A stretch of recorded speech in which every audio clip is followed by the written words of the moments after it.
Should have gotten coffee, I guess. Gotten coffee. All right, I'm live.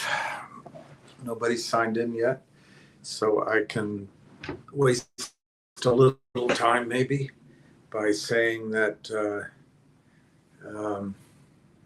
I'm still in San Diego. And I better sign in. Better sign in to give you quotes. I can do this while people are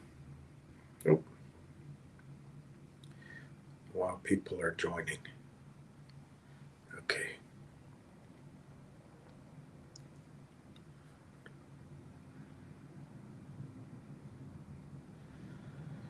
I probably didn't remember that number.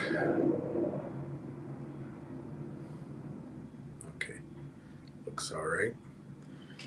Hey, everybody. Looks like Railtown is actually up a little bit today. Let's see what the bid is doing. The bid is $48.71. The ask is 49 cents. 90,000 shares. So good for you if you're holding on, buying, adding. That's what you should be doing with Railtown. Finger is down a penny at 160. Mountain is down almost 40 cents to $12. Quantum is up 11 cents at 16.86. Don't get sucked in these stocks. They get you moving and then you go in. It's your money they need to steal. They're not going to steal from each other. They need your capital. So just don't play. ZJYL is down a penny at 80 cents. Do I have to go through any more of these? Let's see.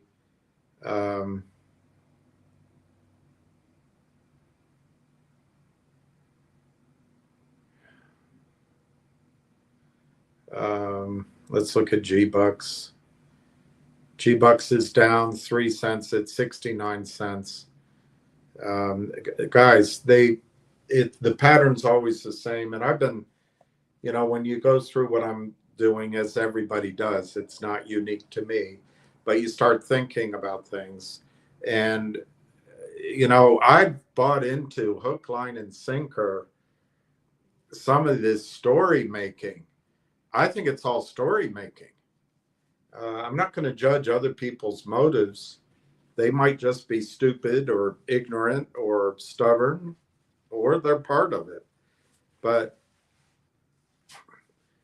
these stocks that they're distracting you with are for their benefit, not for yours. And I was thinking about that actually this morning as I got coffee. And what makes me different? I don't know.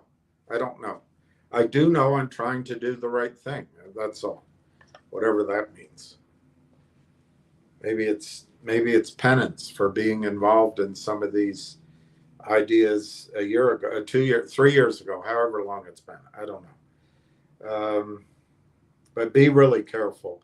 The only stock to own is RailtownAI. If, again, junk stocks, high-risk stocks, speculative stocks, the only one to own, in my judgment, is RailtownAI Corporation. Anyway, Technologies, RailtownAI Technologies, RLAIF. It's the only one done. And we just have to get through today and tomorrow. The shorts are obviously trying to punish the stock. Let me show you a chart. Let me show you a chart of Railtown. And oh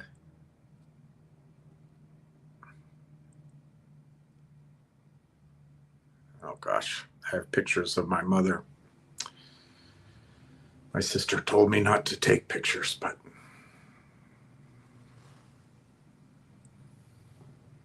all right, so this is a picture of Railtown from yesterday, not this morning. And if you look at it, the guy that sent it to me, I didn't do this. The guy that sent it to me, is this bullish? He thought it was bullish. I don't think that chart's particularly bullish. But on the other hand, all it means is time. And then it can be bullish. When you have a pennant like this, the price either is going to break down or break up. But where it is, I think it needs, to me, it looks like it needs half a month, 2 weeks to get, because you need time going sideways so that that downward line inevitably is the one that's punctured. And once it breaks through there, I think this stock is going to go much, much higher. I think it's going to soar. Um, you know, there's 72 cents here. That's a target, but I would say it's. I think Railtown will skip $1. I doubt you'll see any volume at $1. 1,000 shares, 5,000 shares, and then it goes to 125, 150. Now, what this chart, on the other hand, shows to me, it's not a complete chart, but what it shows to me, this is support. The stock is trading at support. Now, if you're a criminal, you're trying to break that support and get the stock down to 40 cents. It hasn't happened.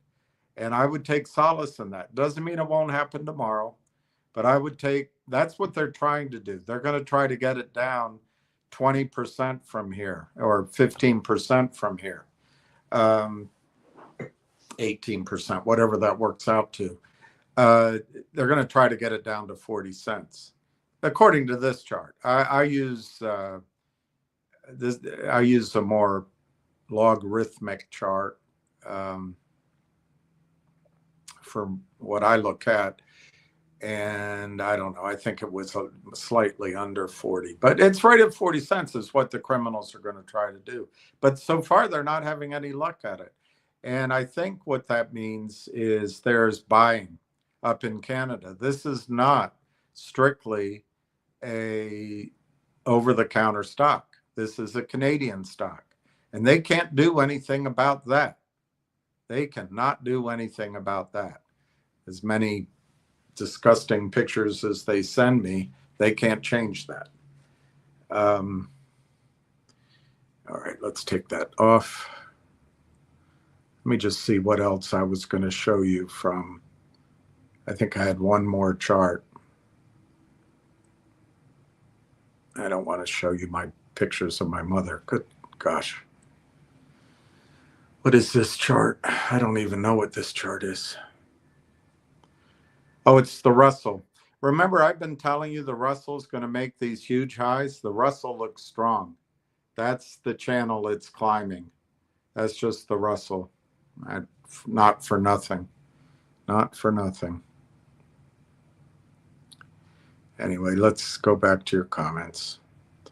Let me, I was reading at the hospital, I was reading the San Diego, I was reading the sports section actually.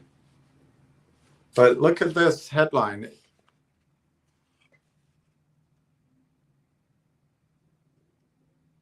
It says, could dementia patients, which my mother has, benefit from an AI companion? New products are being developed to reduce loneliness and boost cognition. Guys, I've been doing Uber back and forth to the hospital, and everybody that picks us up, well, my sister just left this morning to go back home to DC, but almost every Uber is either a Tesla or some sort of technology beyond my ken type car with these big grids. And in the Teslas, they give you a picture of where you're going. They also give you a picture of the highway and the vehicles on it. And it's all AI. It's all AI. It's all AI. All right, Railtown's now asking 50 cents. So it's 48.71 to 50 cents. Good thing. Let me show you how many we have. Then I'll go through your comments. I know there's not many comments, But we don't have that much more. We're now at here 11,571,000. So we're 11.5 million. We're almost 200 people, and we're 8.3%. This is a nice position. It gives you a lot of power in the future. I think it's going to give you wealth, but I also think it's going to give you a lot of power in terms of attention from management and participation in who knows, there might be transactions they come up with, and also participation in conference calls and you know, et cetera. It's very powerful, and we'll see other deals. We'll see other transactions. We'll be like a miniature hedge fund. Not so miniature, by the way. If this goes where we think it's going to go, we'll be a, you know, we'll be a decent sized fund. Of course, we're not a fund, but you know what I mean. Good morning, Darren. Good afternoon. Hey, Jeff Grimm. CJ Yukon. I'm holding up. Yesterday was tough. Yesterday was tough. Yesterday was tough. Anyway, I won't talk about it because everybody goes through it. Why do I have to make a big deal of it? But yeah, yesterday was tough. Hey, CJ Yukon, thank you for your prayers. Don't pray for peace in the world. Pray for the children in Palestine or the children in the Ukraine, or, you know, don't worry about me. I appreciate it though. Hey, Steve. Hey, Steve. Alpha to Omega. If I'm wrong, tell me. You're wrong. What's your question? It seems only Canadian investors in the UK and UK investors can buy Railtown. Well, I don't know about that limit. I think it's difficult for United States investors to buy Railtown in Canada unless you establish a Canadian brokerage account, which you can do, but most Americans don't have a Canadian brokerage account. It takes time. I'm trying to think of names of America. You know, I'm sure Canaccord and these, but to buy Railtown in the United States, you have to buy it on the over-the-counter. In Canada, the symbol is RAIL.CN or .C. Anyway, it trades on the Canadian Stock Exchange under the symbol of RAIL. In North America, there's a company, I forget the name of it, but it's a train, you know, choo-choo, woo, woo. There's a train freight, rail freight company that has that symbol in the United States. So in the United States, on the over-the-counter, they use the symbol RLAIF, which I think stands for something like Real AI. It stands for something in the AI world, RLAIF. But anyway, that's how you buy it in the United States. You do not actually buy shares in the Canadian exchange. You're buying it, you know, it's a parallel, it's a, I don't know what to call it. It's a, I mean, they do it, they're interchangeable, but you're buying it on the you're buying it on the over-the-counter stock exchange. RLAIF. The bid right now is $48.71. The ask is 50 cents. The high is $49.04, and They just crossed 10,000 shares at 49.1. They really want to break it. But you know what else you're noticing? Somebody's buying. Somebody's in there taking everything they're trying to corrupt the market with. Thank you, Steve. Thank you, Steve. You don't have, don't worry. There's other people to pray for other than myself. But I appreciate it. John, it's not sunny today. I know that. I went outside and it was raining. So it is not sunny down here today. All right, I'm going to add this in. CJ Yukon might have gotten us over. Let me look at it. CJ Yukon might have. Nope, not quite. We're not going to break through, but we're close though. I'm going to add that. CJ Yukon, good for you. 46.5. And then Michael Haight, good job.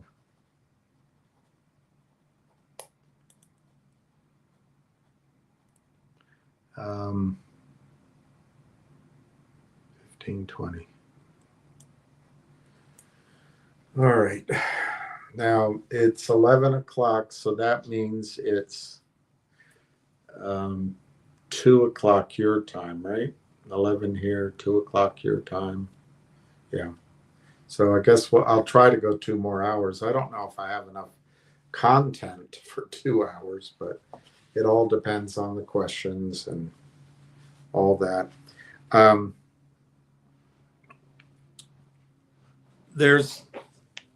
We have to be ever aware of the backdrop. At some point, this stock market is going to collapse. But I personally, my opinion is we have another 20, 25, 30% higher in the market coming first. But guess what? Can always be wrong. And so we have to be alert for that. Now, I've been noticing a lot of, let me see how NVIDIA did today. I didn't look that up. I've been noticing negative comments on, so NVIDIA is only down $1. Not bad. The low was 176. The high was 184. And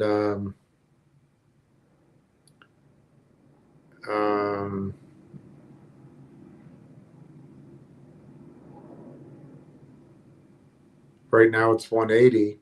The volume, I can't tell. That's pretty high volume. So it looks like NVIDIA is going to weather the slight storm of their projections. I thought their earnings were pretty good, and what is their chip called? Something I can't remember right now, but their Black Stone or something, Black Ridge, Black Box. I think NVIDIA is going to, everything's going higher in this mania of a last push upwards. But be on the alert for the market to give up the ghost. The key thing to watch out for is the bond market. And it's going to be a surprise. Whenever it comes, there's going to be a surprise. But for now, I see the negative headlines as worry. And as Bob Farrell taught me, as a member of the burgeoning Merrill Lynch herd, markets climb a wall of worry. And so I still think we're on track for much higher numbers. But at some point, we got to be aware of that. And it could always come at any time. It looks like one of the things that could be a surprise is just the nightmare of the EU. I don't know enough to really comment, except I'm seeing headlines and commentary that France is in trouble. And Germany's not in a position to bail them out. So it might be the IMF or something. I don't know how serious it is. I don't study the national economy of France, but um, it's all of a piece, in my judgment, that the reason Europe wants war with the Soviet Union is because their economies suck. And their banking system wants to go steal the assets, or at least be in a position with regime change in Russia and in Iran and elsewhere, where they can cause the regime to borrow Western money that's collateralized by those assets. I don't think it's going to work, but anyway, these are things, these are uncertainties to keep an eye on. Novak Djokovic won yesterday. He's getting old, but he won. And he's getting old. I wish I were his age again.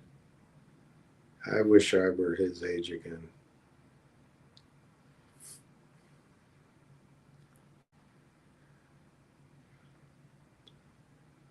I'm about to sneeze.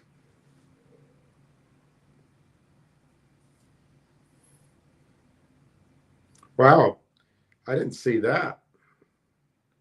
Natural gas consumption in the United States is forecast to increase by 1% and set a record of 91.4 billion cubic feet per day. That's huge. On average in 2025. The EIA expects natural gas consumption to increase across all sectors except for electric power, which had been the source of most natural gas consumption growth in the previous decade. At the start of 2025, natural gas consumption hit a record of 126.8 billion cubic feet a day, which is 5% more than in January 24. You know this. Consumption usually peaks in the colder months, January and February. But it also pops up when it gets hot, because it's the backup generation when air conditioning turns on. Natural gas remains the most prevalent source of electricity generation in the United States. But so far, in 2025, natural gas has lost market share in the electric power sector to coal, solar, and wind.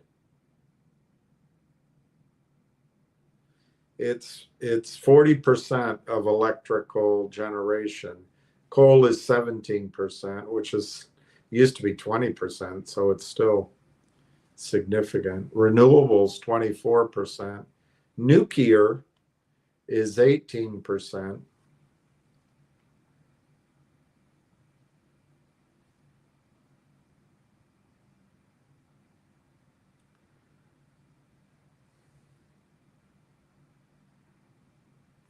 This is what Interior Secretary Doug Bergman says, quote, "The One Big Beautiful Bill Act is a landmark step toward unleashing America's energy potential," unquote. I was just at what I consider the best energy conference. I don't know about in the world, but I think in the United States. And there is no unleashing going on.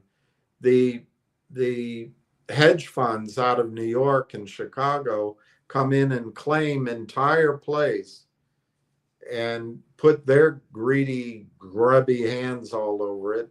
They put out 35-year-olds to tell the story. and it's all controlled. If they really want to unleash America's energy potential, they need to fix the over-the-counter market. You're never going to fix Adina Friedman. She's all focused on getting women on boards. This idea that somehow, after thousands of years, the thing that's necessary in human life is have women run everything, just step in without experience, without building it, just step in. It's, to me, it's just, it's insane. But anyway, that's where we're headed. The future is female. Any woman is better than any man, and a man can spend 30, 40, 50 years building something, but it's better to bring a young woman in because somehow innately she knows what the hell she's doing. Anyway, my sister, after listening to that, would say I hate women. I don't hate women. It's just I just think it's such a disastrous policy decision, and you're seeing it on the NASDAQ. You have a woman running the NASDAQ, and she's doing F all that's good for shareholders or for CEOs.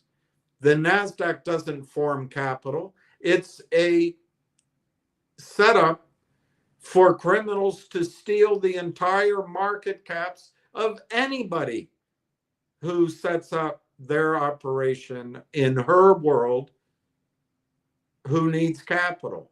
You know, it doesn't apply to Microsoft or to whoever else is there. I don't know if NVIDIA is there. They're there and they make it tech heavy, but they're oblivious to Adina Friedman. But Adina Friedman's goal is, oh, I'd have her quote somewhere. We're going to make it the best market in the world and make it bigger. It's just all female unicorn fairy tale, wear pink and put flowers in the vase and let's dress this. It's just all annoying, non-productive crap. And then her goal is to get women on the boards. Well, what has it done for Cracker Barrel or GM or Hewlett Packard or I don't know, Yahoo, the whole thing? Do it. I don't care. You can have NASDAQ, Adina Friedman. Go show how it works. But if you want to get energy,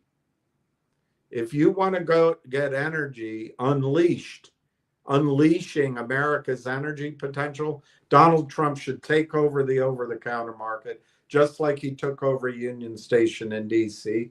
He should put the feds in charge of it, get rid of the smiling Cheshire cat, Charlie Crowell Colson, cheesy smile CEO of the over-the-counter market, kick them all out and say it's not for profit anymore. We're going to run it out of the Department of National Security, or we're going to create a new U.S. Department of Over-the-Counter Markets and just enforce security laws and say no sales short without an uptick. Boom. Reinstate the uptick rule. No selling of investment products like convertible notes or at the money offerings unless you know your customer and the customer is disclosed. No reg show at all on the over-the-counter market. You either borrow the stock, own the stock, and that's it. And I would go one step further. You can only borrow the stock once. You can only borrow the stock once. There's no rehypothecation and rehypothecation. And then set up enforcement of the basic 95-year-old securities laws, approximately, just enforce settlement. And no Bill Clinton securities entitlement. No Bill Clinton, the brokerage firm can give you a securities entitlement. They can then use the shares to create derivatives with Goldman Sachs. None of that. Get rid of all that. It's got to be physical.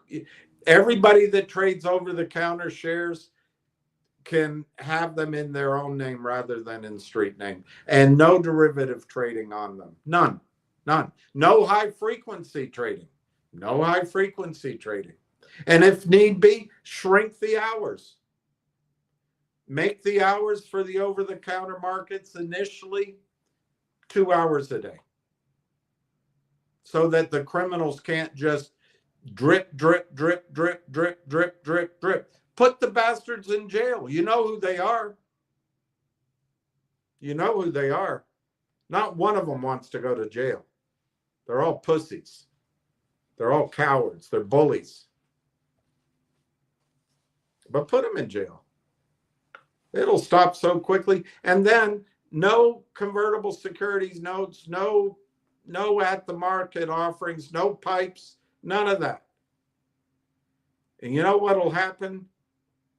Then you will unleash America's energy and mining potential.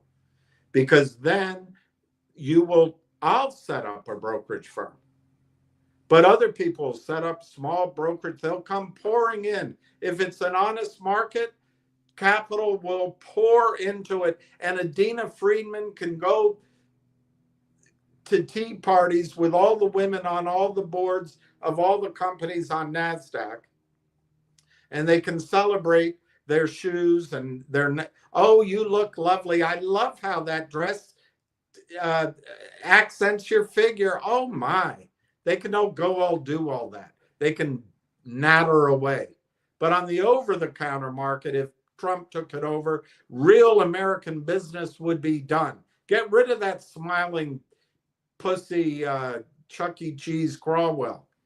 Anyway, that's how I would unleash America's energy potential.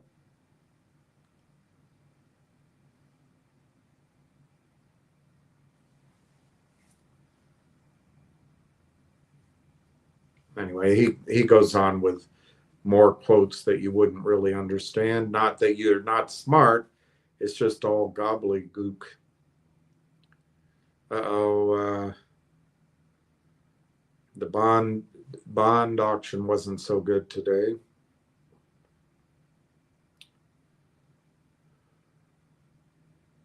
Firing will continue until morale improves. There's an interesting article on China's AI, and they call it a bubble, and it goes full mania. There's a company called Cambricon, went up 15% last night. It does look like a moonshot, which is not good. China's Star 50 index surged 7% overnight. This is another extreme chart with the relative strength index overbought. But when manias ignite, overbought tends to stay overbought for longer than most people think possible. And that's exactly right. We don't know. Speculation is a huge driver of Chinese equities, especially in the riskier part of the market. So anyway, I still stand by.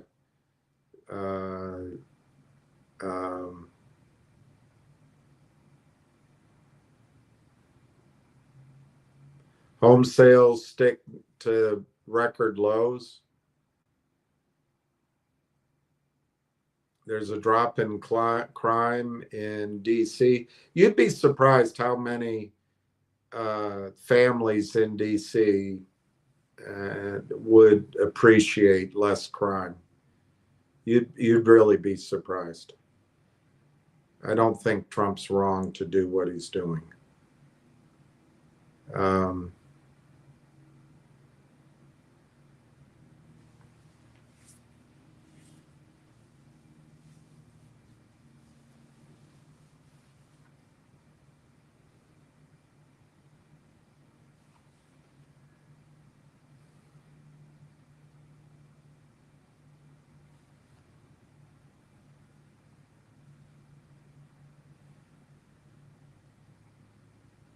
Yeah, there's not much on in news about AI. That's what I'm looking for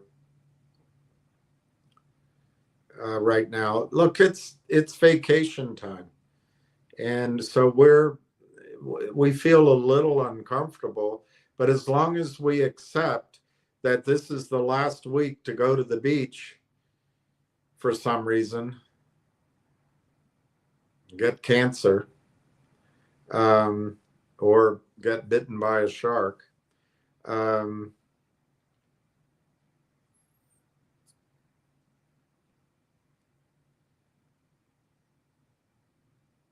yeah, I don't see any AI stories here. Uh,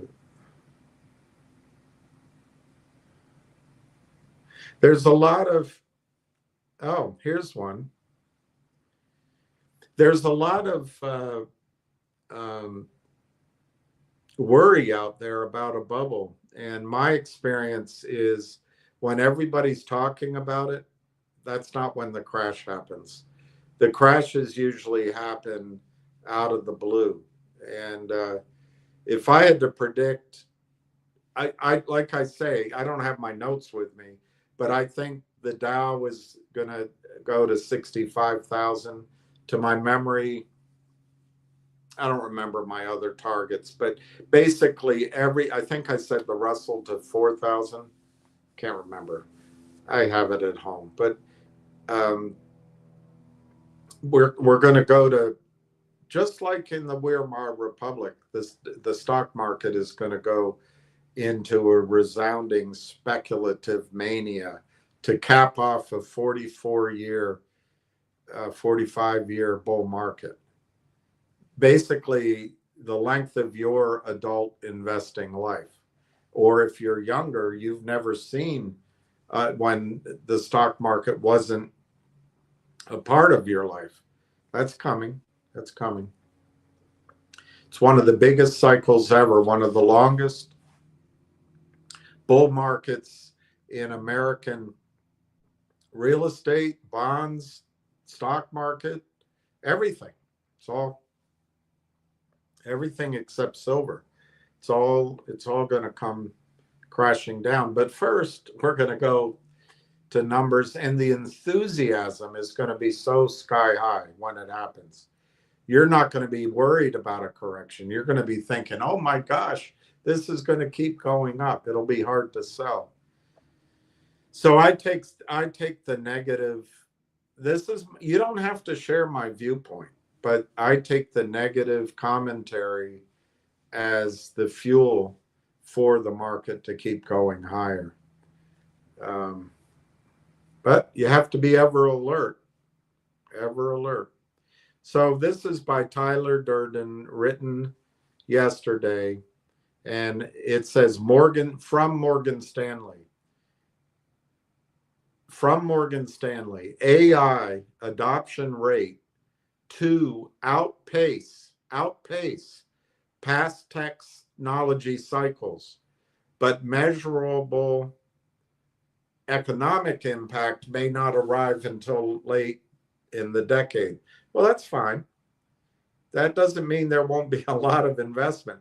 These people investing in AI are not investing to trade out of it because they're too afraid to miss Frank Benedetto's next hot stock. They buy into AI for 5 years, 10 years, 15 years, 20 years. These are big funds. These are big wealthy people. So anyway, let's read the article. I wish I had downloaded the chart. It does. Well, no, it's a good chart. Let me see if I can download it here and send it to myself.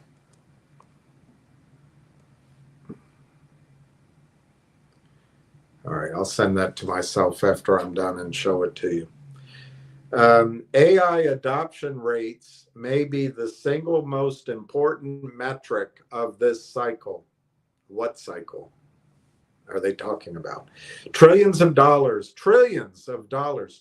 with a T, of dollars in market capitalization for Mag 7 stocks and hundreds of billions in hyperscale data center buildouts hinge on this one question. Do you feel lucky? Well, do you, punk? They hinge on this one question. How fast will companies actually adopt AI? How quickly will companies actually adopt AI?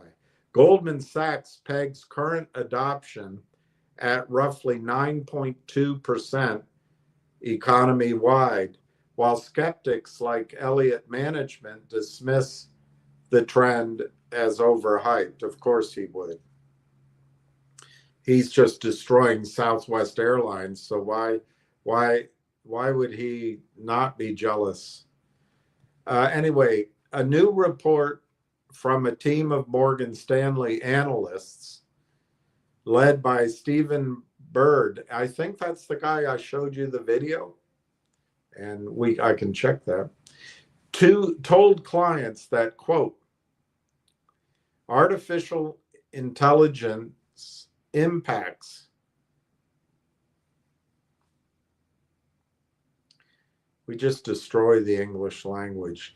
The impact of artificial intelligence on the market may take longer to appear in economic data, with the first real signs not expected until later this decade and into the next, which is fine. We're not talking about hot money here. Doesn't mean the stock prices won't go up, by the way. Doesn't mean you have to wait till the end of that. These are sophisticated. I'm not saying you're not sophisticated, but these are sophisticated investors with money, brains, computers, analysts, and they have a timeline. And they have access to information that you don't have. I don't have.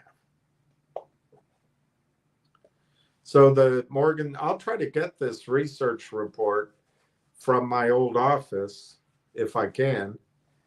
It is AI Adoption and the Future of Work is the title of the report.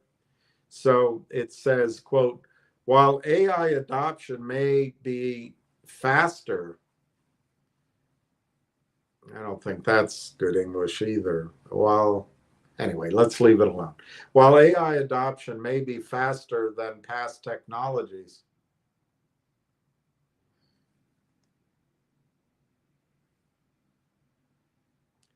while AI adoption may happen more quickly than with past technologies, we think it is still too early to see it in economic data outside of business investment. That's the key, Bird wrote. That's what Bird wrote. That's the key. Business investment. That's where Railtown is. You're going to see a lot of business investment starting September onward and in AI, and I think Railtown's going to benefit. That's all you need to see. You don't have to worry about all this 5 years from now for the economic impact. The investment is going to be now. Anyway, so Bird pointed to previous technological adaptation cycles, such as computers, in the 1980s, which took 10 to 14 years to reach critical mass, suggesting AI's adoption rate will likely be quicker. Will happen more quickly. He added that the first, quote, significant impacts, unquote, of AI on economic data won't materialize, quote, until later this decade and next, unquote. Here's more from the report. Oh, maybe I don't have to find the report. This is directly quoted from Morgan Stanley's report. While AI adoption may be faster than past technologies, we think it is still too early to see it in economic data outside of business investment. Studies have shown that technology adoption is not linear and that new technologies generally take around 10 years to reach critical mass. Since 1985, on average, it took about 14 years to fully adopt new technologies since 1985. Work by our colleagues has shown AI adoption rates picking up, and technology adoption speed has also been increasing over time. Still, productivity gains that are observable at the macro level generally occur with a lag. That's all okay. It's all perfect. It's all good. We'll be bought out by then. We think the effects on the broader economy, and more specifically to the economic data we follow, could take longer than company commentary and general rhetoric would imply. How would you like to be married to a research analyst? I think it's reasonably certain, comfortable to predict that the impact of my love on you is significantly faster than my love on anyone else in the past. Going back to 1995, oh God, I couldn't stand it. Okay, so continuing with this report. In previous episodes of technological adoption, we have seen that measurement issues have led to underestimations of productivity boosts. So there, measurement issues have led to an underestimate of the economic boom later on. That's pretty cool. This is because of how GDP statistics treat quality changes and how new products and services are included in official statistics. For example, consider if AI leads to significantly fewer flight delays. While everyone would consider this increased productivity, measured productivity would not change. All else equal, all else being equal, until demand for travel increased as a result. Additionally, it takes time for new goods and services to be included in price indexes. Until then, quality adjustments cannot be made. Consider a computer today versus a computer 10 years ago. The quality of computers today is better than 10 years ago, which accounts for some of the price increase over that period. Without adjusting for quality, inflation would look higher, leading to less growth in real GDP. Since real GDP is used to calculate productivity, productivity gains would be understated as well.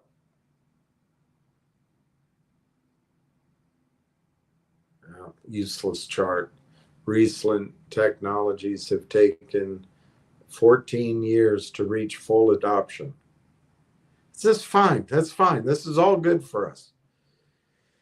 Finally, if technological shifts have favored returns to capital over labor, it can take time for the official statistics to capture important non-labor sources of income that may only become available through official tax data and annual revisions. Hence, even if productivity is picking up in real time, the official data may recognize it only with a lag. Well, this is where you're going to see the market, I think, for AI discount future good news today. It's another useless chart. Considering these lags and typical adoption timelines, we do not expect to see significant impacts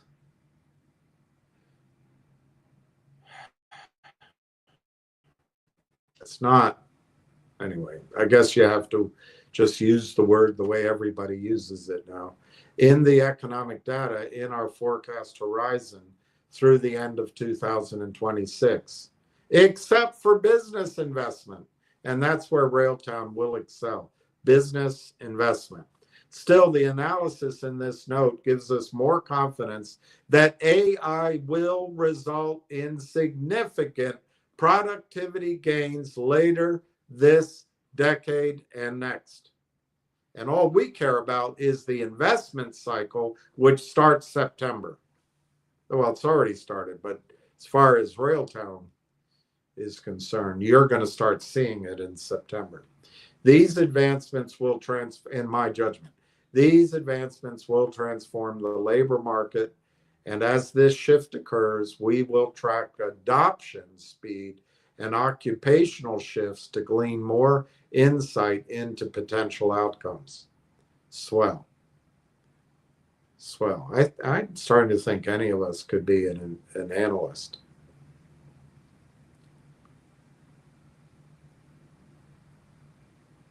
All right, let's look at some prices. NVIDIA is down almost $1 at 180. Well, basically 181. Railtown is actually up a penny and a half at 49.93. The bid is 48.7 for 5,000 shares. There's 17,206, all fake, for sale at 50 cents. The high on the day is 49.93. This trade right now, the low 47.52. And the last trade was for 6,700 shares at 49.93. Looking good,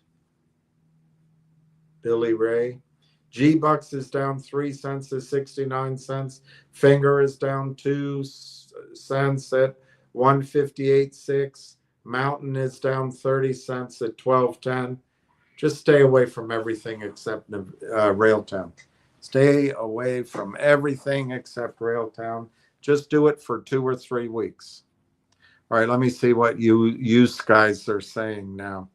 Use.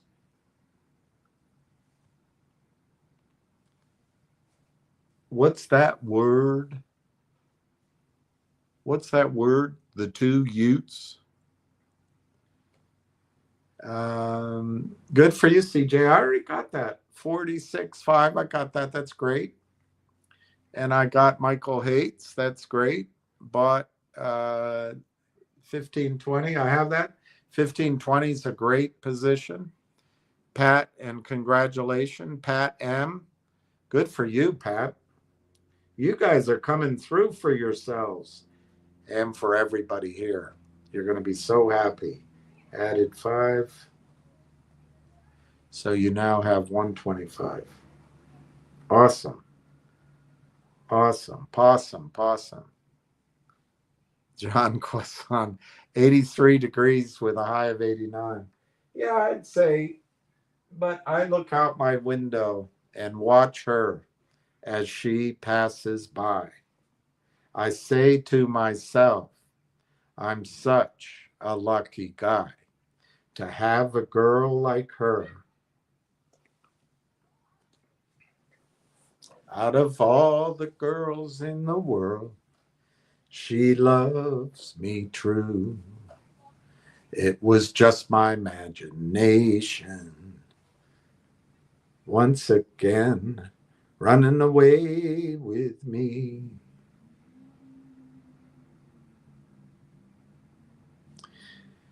For young men out there, don't fall in love. It's bad news. All right, Eddie, Fast Eddie, how are you?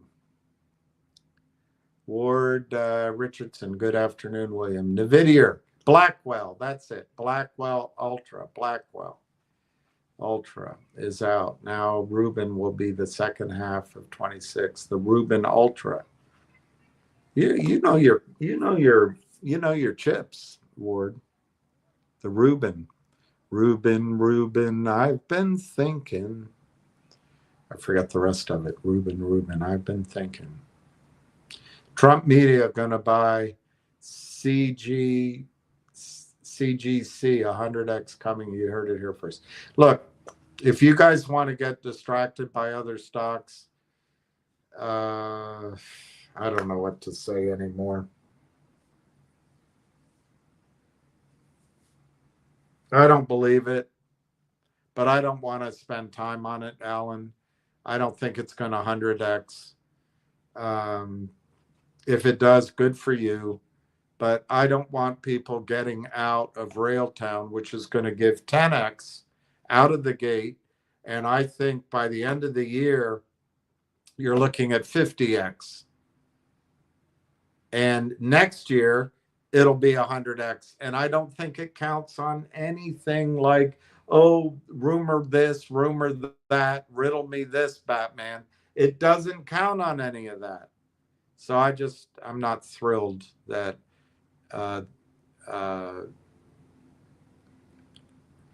investing is not chasing popcorn. Hey, that one's going up. Get out of that. Let's go. That one's about to go. That's not investing.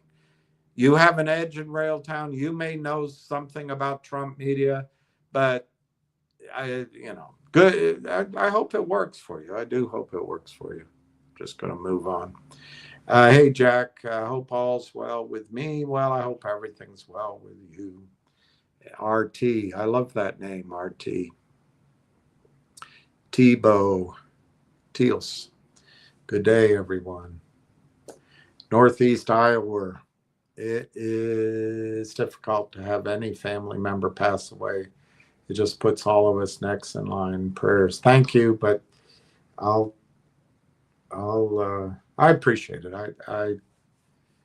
I have to go pray for her. She's at peace, it seems like, but she's not recognizing anybody, and I guess she could hear. I don't know, but I'll after the market closes, I'll get out there. She's now moved. The hospital. I dug my heels in each step of the way, but I always gave in. But they moved her from a great room I think she would love if she had been aware of it, upstairs to a different room, which was still very nice, and I didn't want her to move from that. But now they've moved her to a facility I guess their idea is houses give a better kinder way of dying. I don't know, but anyway, they have the staff and the machines and everything. Anyway, I have to go see it. They moved her last night, and I'll go see her. Anyway, Northeast, I think that's right.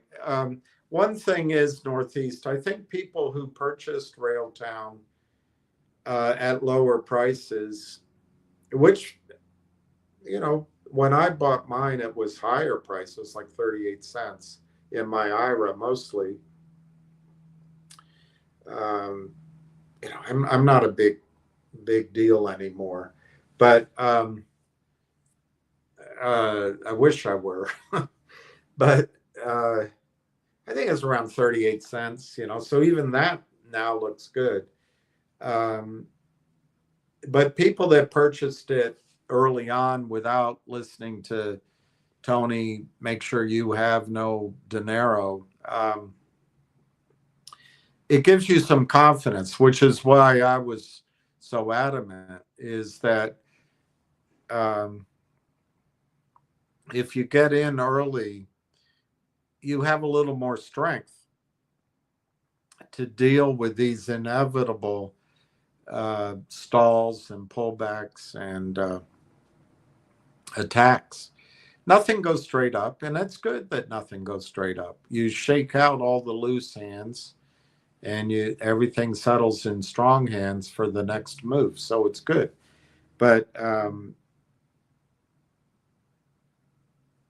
it's frustrating. And for people that paid more, I think it's going to be okay. That happened to me early on. I paid more and it came down.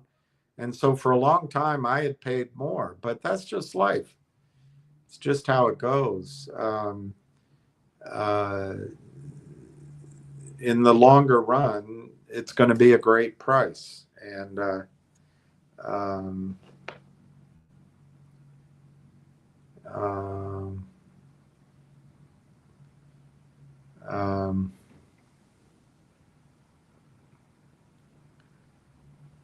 a lot of money on the sides. 401k can only invest in company approved mutual funds.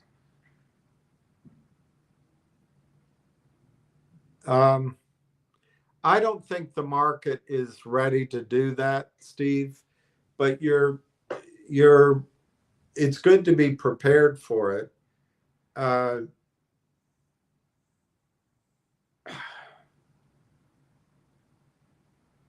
Here's the thing, Steve. You could go to cash, and that's a good place to be, probably cash. Or if they have, I know that's going to be counterintuitive, but if they have a treasury, I wouldn't say long term, but I'd say anything 10 years or less treasury mutual fund, it's going against the crowd.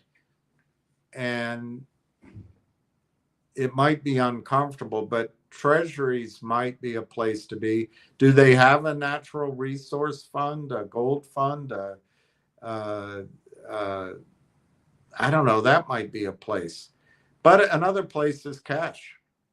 But you're gonna when the I don't know where your 401k is held.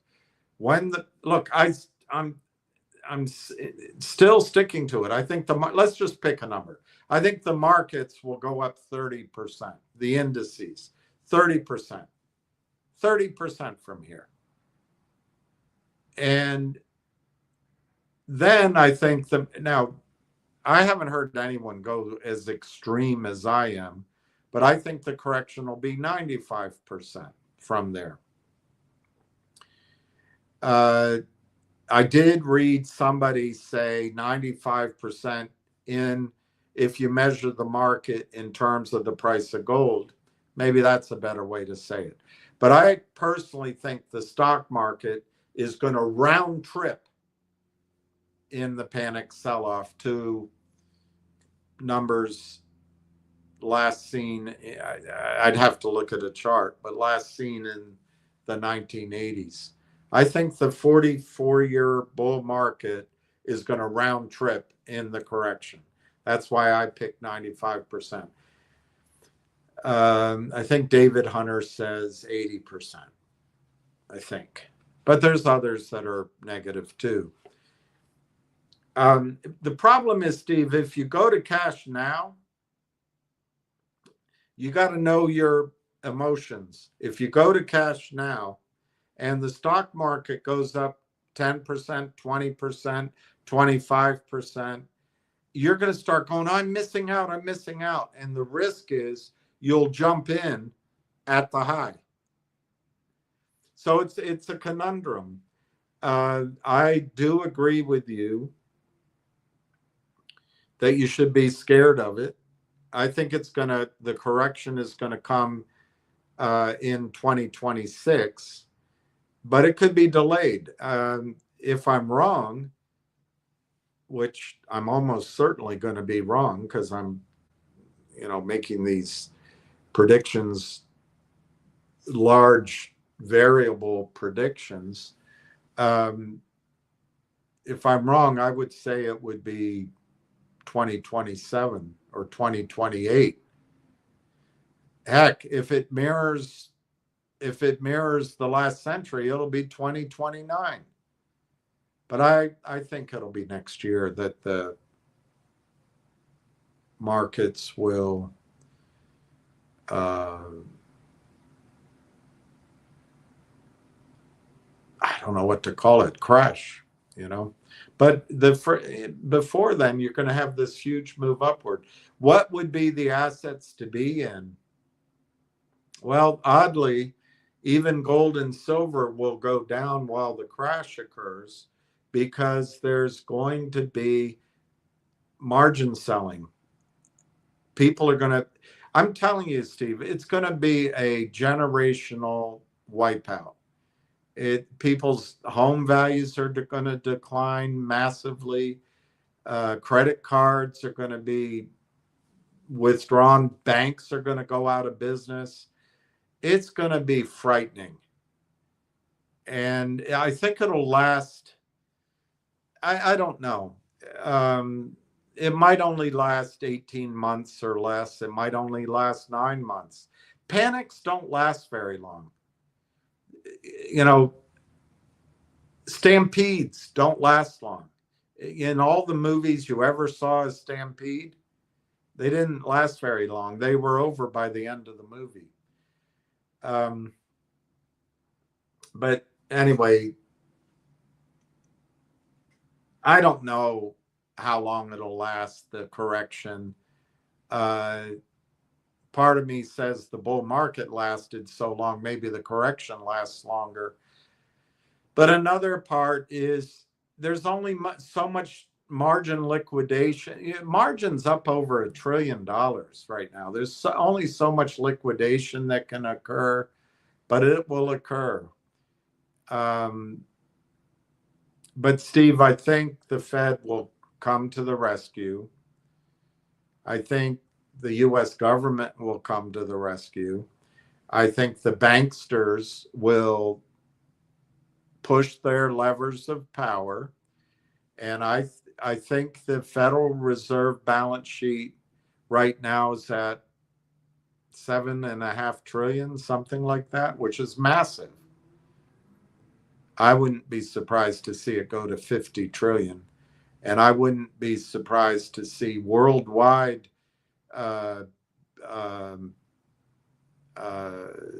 central bank and government quantitative easing and direct intervention into markets go to 100 trillion. It's going to be a massive attempt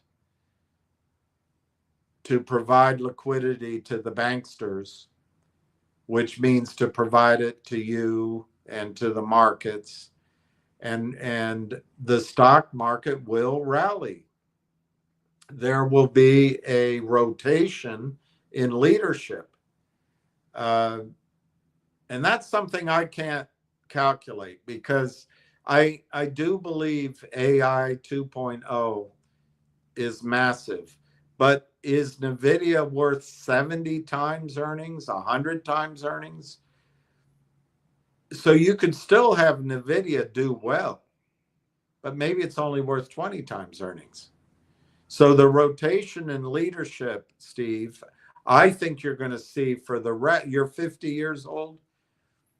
I think for the rest of your life, or at least till you get old and dumb like I am, leadership is going to be any concept that you can fit into the definition of reshoring, bringing industry, bringing technology, bringing infrastructure, bringing jobs, bringing it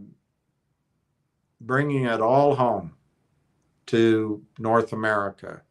And, you know, when Trump talks about making Canada the 51st state and acquiring Greenland and Panama Canal, I don't think Trump's trying to be a megalomaniac or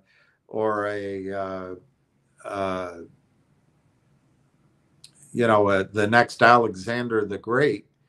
What he's seeing, I think, is that the world is going to break into several economic focal points. Anybody's guess, but I think Russia will be one of them. But they don't have as large a population, maybe, to carry it all by themselves. No one trusts them, although I would, I think. But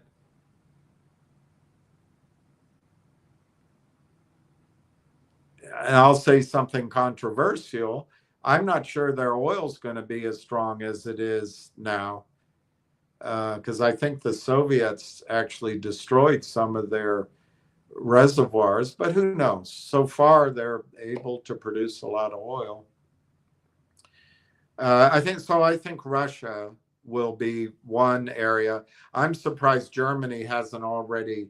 They just hate each other so much. I think Germany should, to my memory, the Russian rail tracks are wider than the European. I might have it backwards, but they should just change their rail and their locomotives and start producing for Russia and China.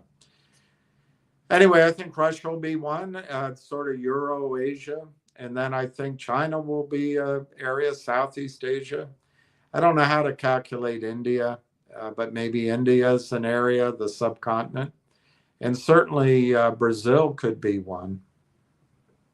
I don't think Europe is going to be a meaningful economic power immediately. They might fall into war and then establish power 30, 40, 50 years from now. But I think Europe has some real reckoning ahead.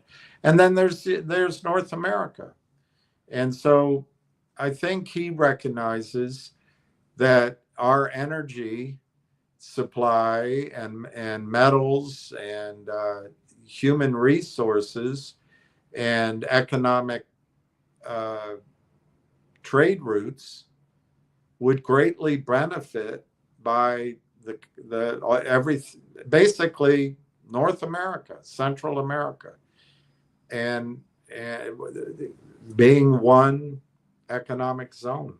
So anyway, if you focus on reshoring, that means oil and gas, that means mining, that means probably industrial companies. I don't know which ones to recommend right now, but anything that is about making the United States an economic producing power again, and initially 10 or 15 years, I think you're going to see a commodities boom that's going to make people wealthy. I think oil's going to head to $500 a barrel. I think silver's at least going to $500 and probably a lot higher than that. Gold is, it's going to go high. Remember, some of the move is going to be wealth creation. The rest is just wealth preservation. But that's where earnings will be. And I think the United States will shift from being the world's consumer, if we can do it, to being one, not its only, but one of its productive producers. But China's set up for that already, to be a producing country.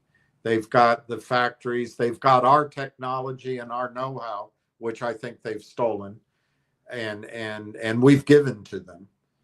And instead of bombing deserts and assaulting mountains on behalf of Israel for the tune of $8 to $10 trillion and counting, they invested in high-speed rail, in modern factories, in power, in an electric grid, in airports, in schools, in trade routes around the world. We squandered our money, but we squandered our money on behalf of the banks. The banks run this country, just 2 or 3 or 4 banks. And we squandered it because they're looking out for themselves. But hopefully we can wake up and protect our future. We're still a country with great ideals and great resources, including human resources. So hopefully we'll get there. But anyway, Steve, I think there will be an opportunity to shift your portfolio into, the broadest sense, I would call it commodities.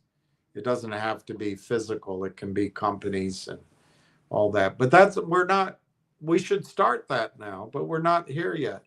Railtown is the way to make, my judgment, is make your account 10x and more. I don't think AI is going to be dead. If the market corrects, I think a lot of, and we don't know all this yet, we'll have to perceive it later, a lot of investment will go to AI because we're competing with China, and China's ramped up for robotics, ramped up for automatic automobiles, ramped up for compute power. I hate that word. So AI is going to be at the forefront of the industrial revolution that's coming, and the technological revolution that's coming. But you don't have to be scared. I think as the market goes up, and I wish someone would show me which indexes you can buy puts on. I don't know how to do it anymore. I guess the QQQ. I used to use the XMI, but you can buy puts on ETFs. To me, the number one thing to do as the market goes up is to buy cheap puts, maybe with some duration, on the banks. And I think that'll give you all the protection you need in a correction. But it's not going to be pretty, that's for sure. But I don't think we're there yet, Steve. Cash is a good place to hide, but it depends on who your brokerage firm is. They'll claim your cash in a crash because they look out for themselves. They don't look out for you. And the government doesn't look out for you. So I don't know where your brokerage firm is. But Steve, the Fed and the government and the Western banks are going to come in and save the markets. And if you look up, you can look it up, after the 1929 crash, which devastated the markets, they rallied. I think it was by 1933. I'll have to look up a chart. FDR, and they created the SEC. But I think the markets went to 80%, 79%, something like that, of their previous highs. I think that'll happen. The market will get back. And people who understood the market could still make money in the market, but the vast population of public participation disappeared for 1 or 2 generations. Anyway, it's too much talking about that. Steve, I just feel like getting in now. I'm way too late. I love to send the list. Yeah, you can send it to me. I can't give you specific advice, I guess, but I can. I don't know if they have if you had to be in a mutual fund, I would look at the Tocqueville, Alex de Tocqueville Gold Fund, the Tocqueville Gold Fund. That'd be a place I'd put money. They probably don't approve that one. I put it all in there. I put the entire thing in there. But cash is also a place you can be and just wait for the correction. Um, I don't know. The ruble's already up, but I think a Russian slash, I don't know. See, the thing is with China, I'm not sure their population is as big as people think it is. And I just don't know. They have a lot of debt. I think the Western banking system, it'll be fun. It'll be interesting to watch. I think China may have so much debt. They have a lot of gold. I bet they have more gold than the United States, and maybe more than the United States and the Western banks combined, the Western countries combined. But I think their debt problem in China is really severe. And it'd be interesting to see if the banks behind the scenes can pry a lot of that gold out of China, or if China just defaults. I don't know. I don't know. Russia seems more stable to me than China.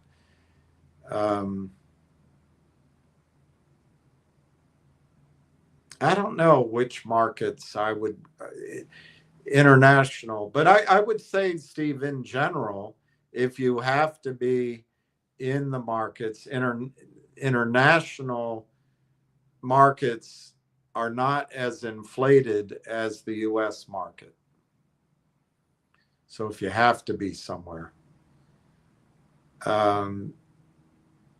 But the bond market might get into trouble, and it could happen before the stock market goes down. But I think I think one more time, human beings are going to believe the Federal Reserve, and they'll buy everything. They'll drive down interest rates. It'll be a depression by definition, and that'll bring down interest rates. But then if you hear what that all means for the next decade, 15, 20 years, inflation, because there'll be so much money printed. And that means gold and silver and oil and gas, things like that, are where you're going to want to be.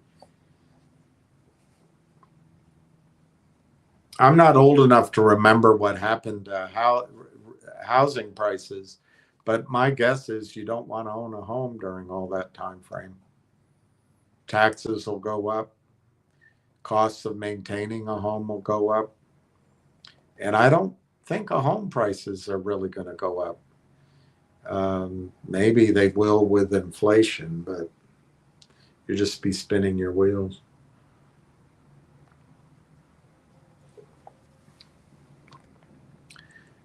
Money magnet. If rail should rocket soon, why wouldn't it crash when the market crashes? Well, we have to get more data. It's hard to answer that specifically, and we'll get more data, I think, within the next 3 weeks.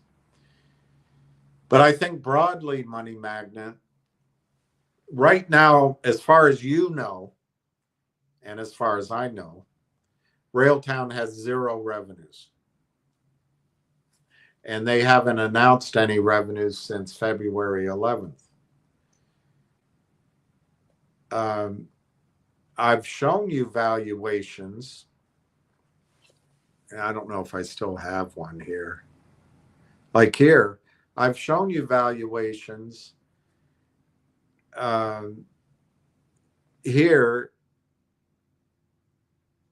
Here at the top, with 500 million in revenue, this company has a valuation of 75 billion. Well, all right, assume it goes down. It gets sold off. What do you want to say? That crashes? I mean, you could take, if you took 70 billion off of that stock, that would be a crash, wouldn't it? Well, it'd still be worth 5 billion. Railtown right now is 60 million. Or take this one down here, 10 million in revenue, not 500 million, 10 million, trading at 1.5 billion.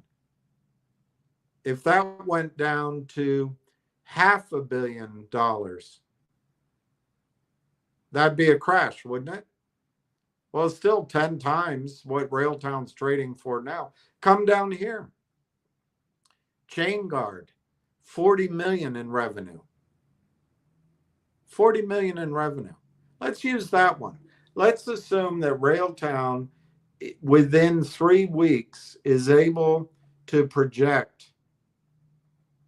I better not say 3 weeks. I'd say we'll start getting an idea of Railtown's revenue within 3 weeks.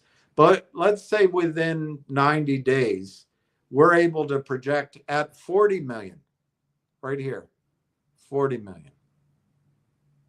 I would argue 100 million is where they'll come in. But let's go with 40 million. At 88 times, that's 3.5 billion.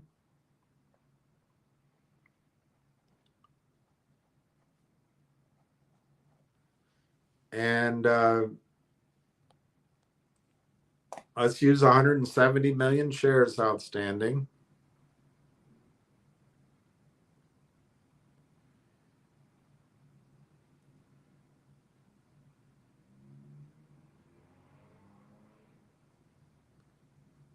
That's a $20 stock. Now, what do you want to say that a crash is? What do you want to say a crash would be? 95%? So what's 5% of $20? $1. So it's still higher than where the stock's trading now. But Money Magnet, the crash is not going to last forever. The crash is going to be a panic, and then there will be a recovery. And the recovery will be leadership changes. And I believe AI 2.0 will be part of the leadership change in the market. But that's, you don't have to agree with that, I guess. But do you believe commerce will stop? All commerce will stop? All financial transactions will stop? All computers will stop? All software will stop? I don't. Human beings, commerce. So take another one. I think this Glean is a better example, or this Sierra, or the Cohere. Cohere at 100 million, 5.5 billion in valuation. 5.5 billion in valuation divided by 170 million shares.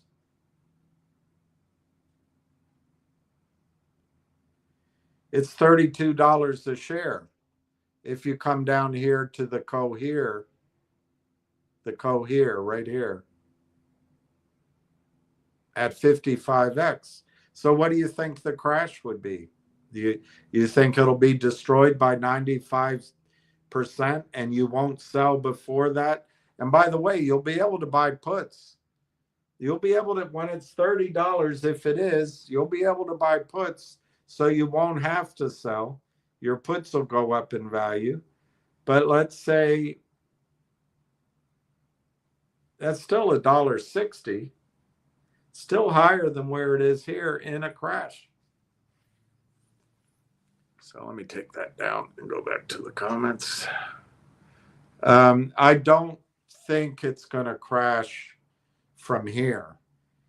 And in fact, I think Railtown's headed to $25, $30, $50 and higher. But you are right. There's going to be a tension of, can Railtown get that valuation before the market crashes? But then the thing is, does the market crash next year, or is it the following year or the following? We don't know all these things. We're trying to make projections that are bound to be wrong.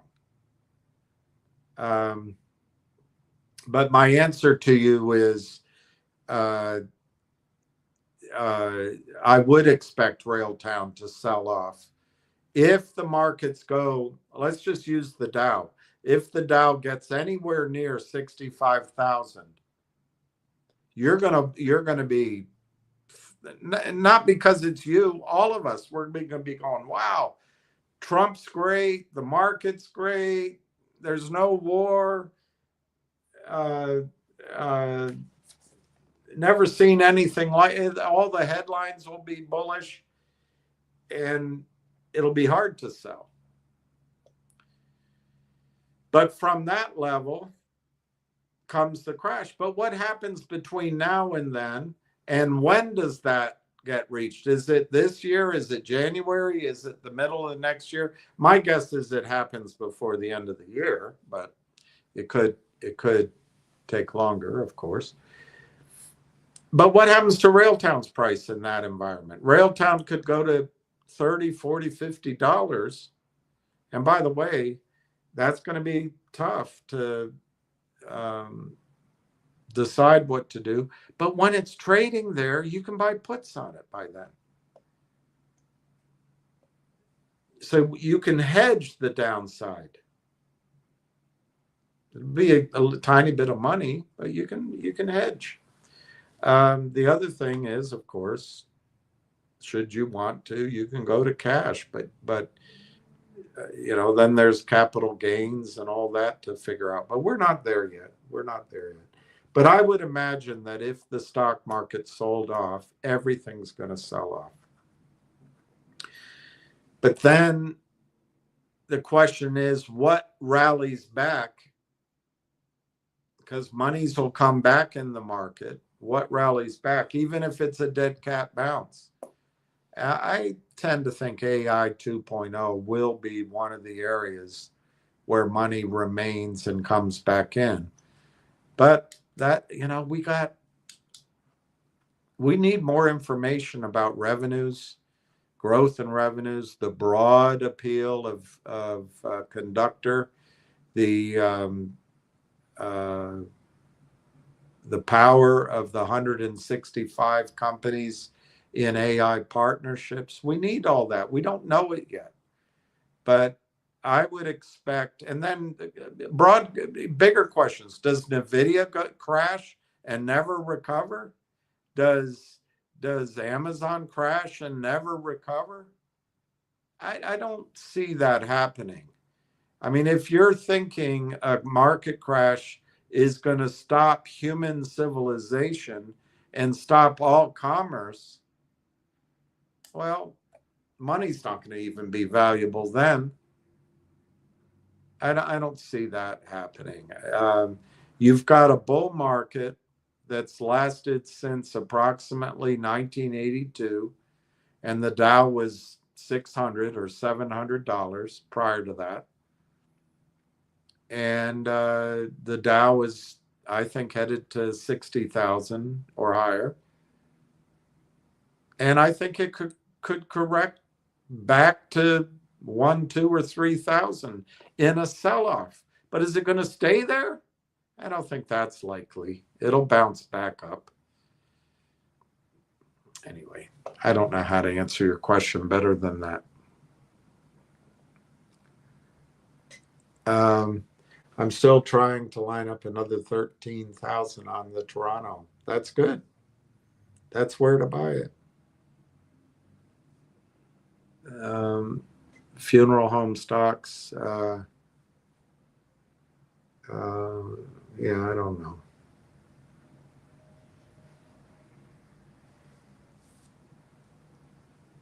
Yeah, you're probably right. The baby boom generation. It's a little dreary as an investment for me. But everyone's dying to get into them. I bet she responds to music. That's a good idea. They're playing crap music there, but I put on the tennis for her one day, and I think she likes that. If the market crashes, go to be a funeral stock. My wife's grandfather passed away Christmas, 96. Wow. Play Sinatra My Way, and his heart rate went up.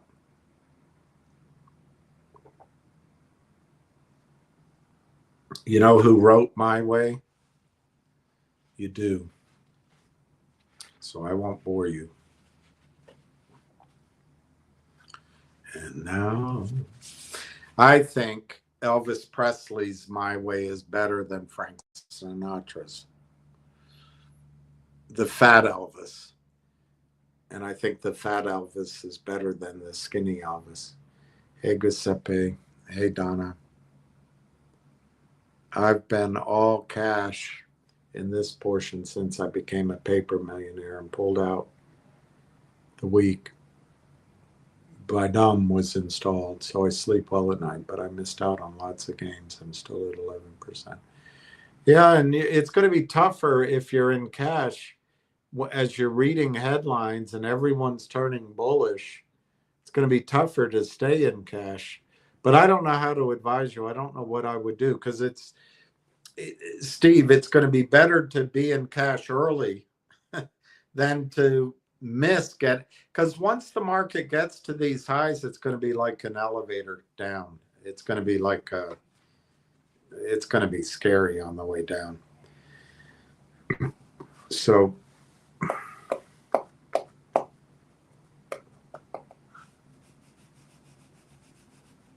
we're not there yet. We can talk about it again.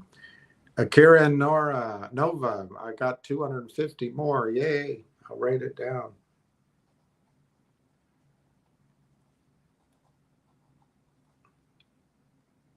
That's great. That's a great price. Great investment.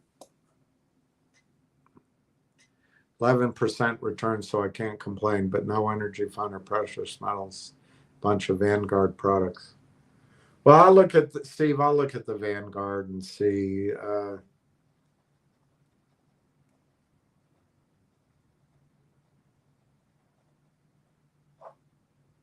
You don't know.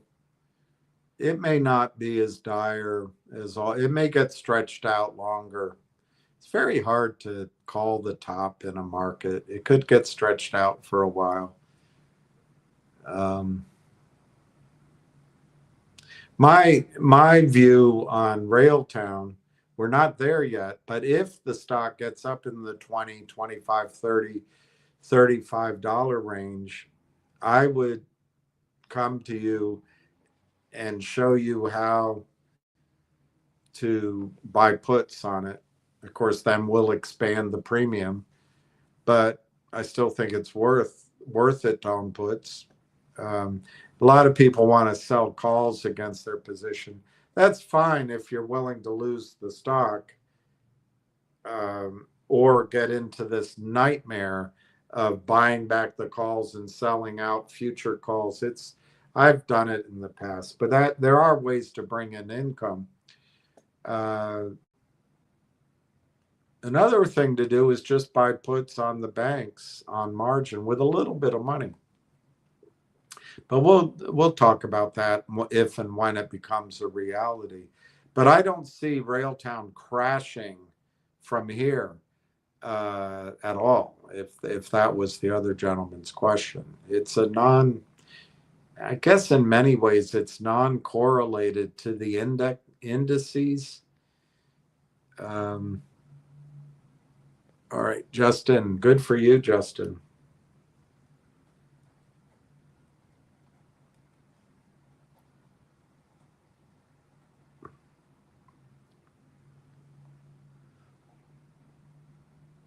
That's very good, Justin. It's exciting. That's a good addition.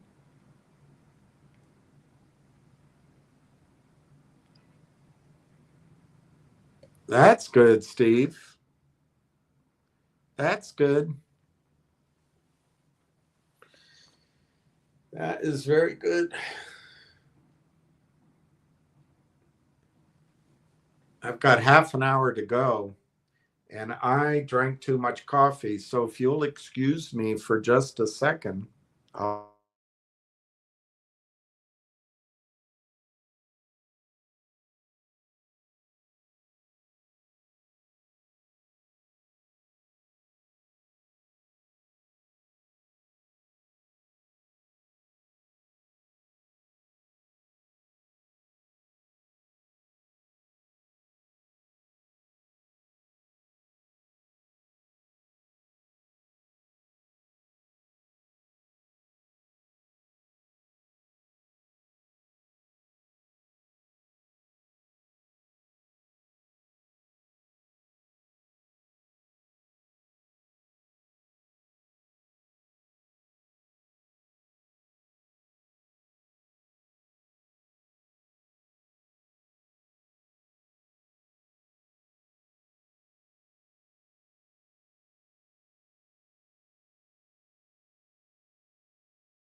I know that was impolite to take a break, but I feel much better.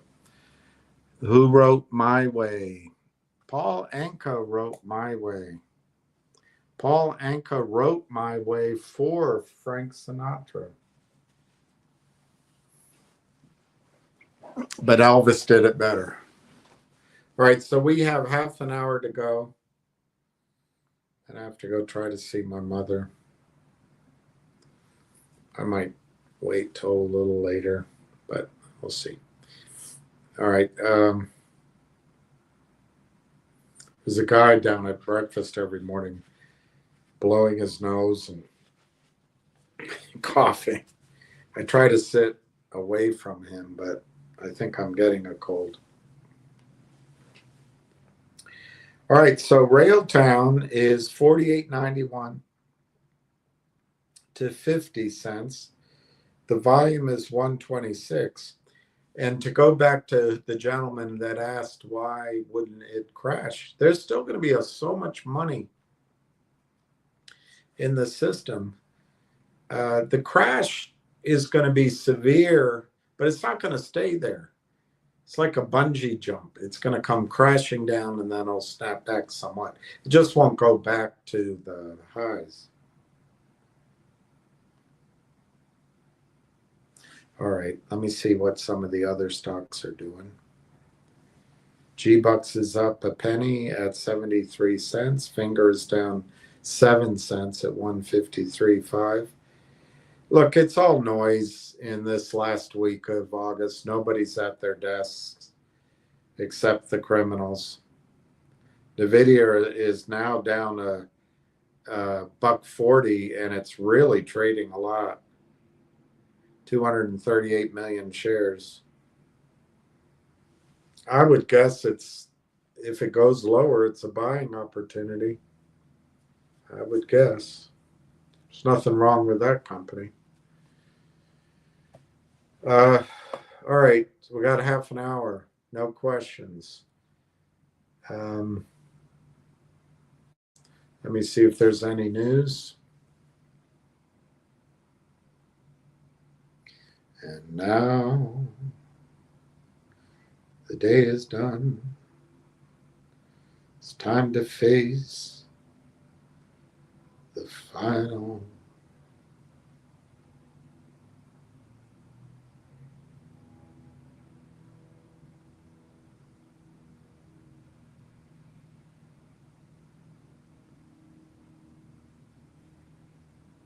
Just trying to find a subject to talk about. Aww.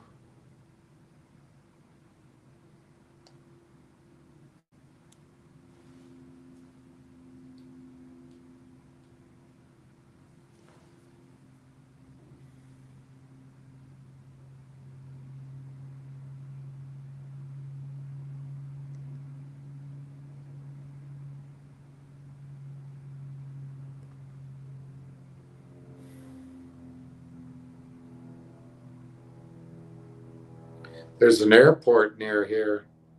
Little airport. There's little planes always going up.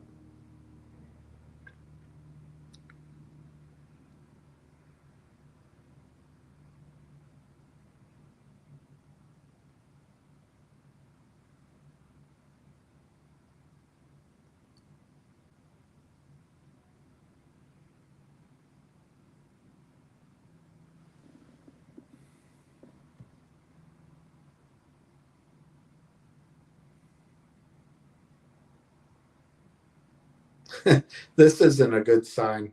25 nations suspend postal service to the United States.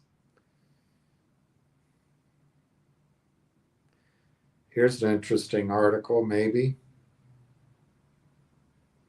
What happens when governments cannot sell their debt?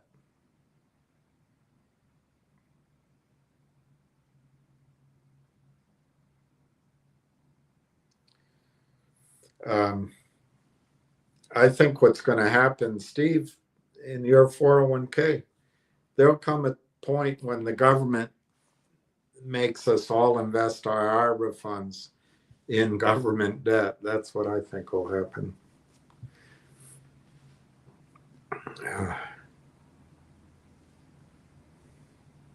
I'm having a hard time. It's August. It's boring.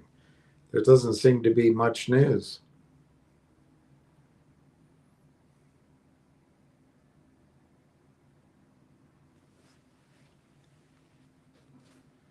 Cracker Barrel is putting up its old logo.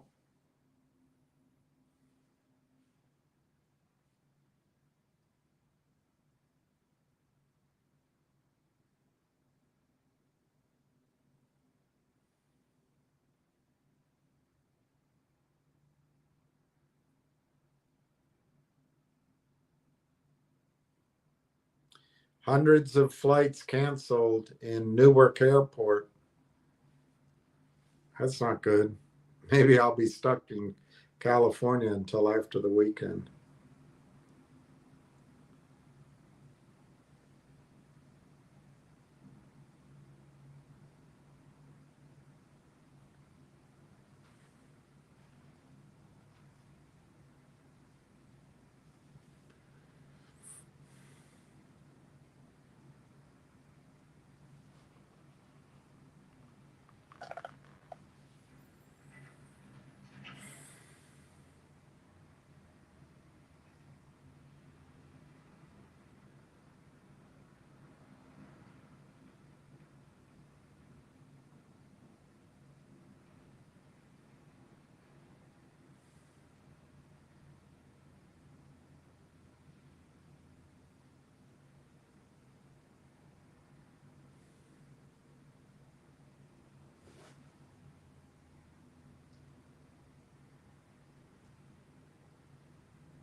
Sorry, I'm reading about Israel, and I know you don't want to hear it, so I'm not reading it out loud. But it's not good. It's not good for the Palestinians or Catholic churches. Sick and elderly shelter in Gaza City churches, and Israel's going to bomb them. Let's move on. Let's move on.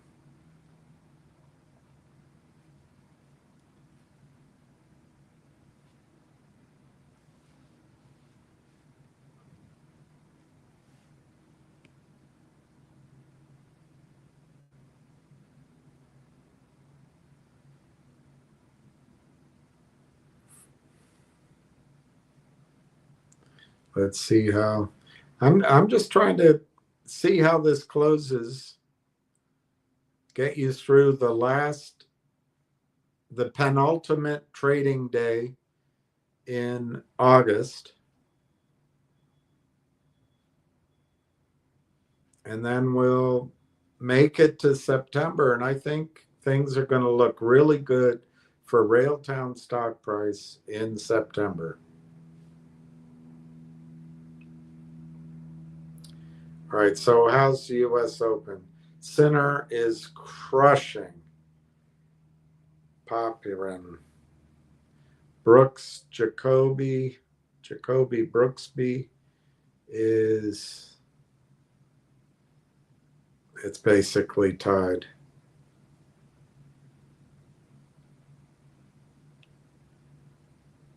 Shapovalov is, I guess, winning. No upsets.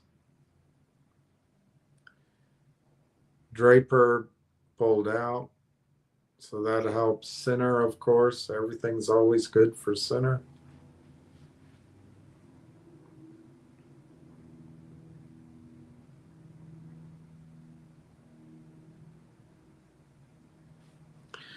Let's see how the stock's trading.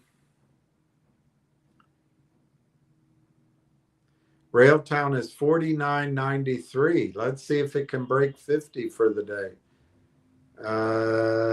The Bid is 48.91, 13,500 shares. The ask is 0.507. Of course, they're showing 52,500. That's not real.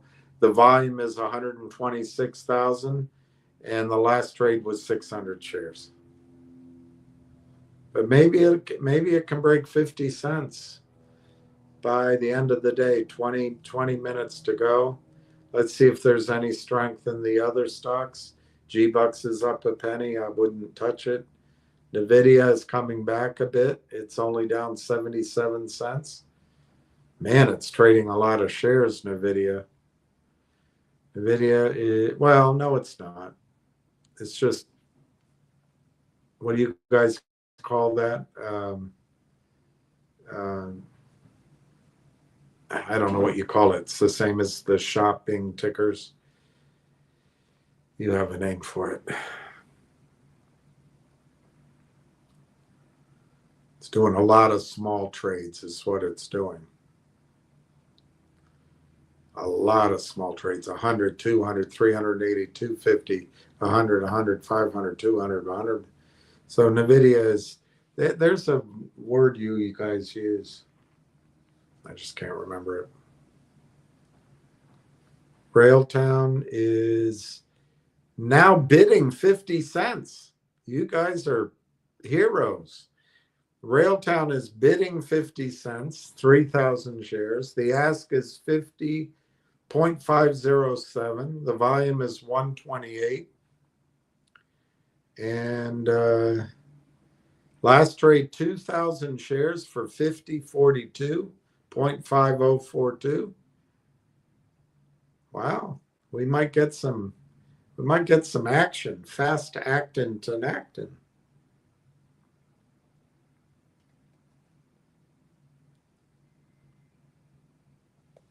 Railtown did break 50 and come back down. Yep. Well, let's see the high. You're right. The high was 0.5061.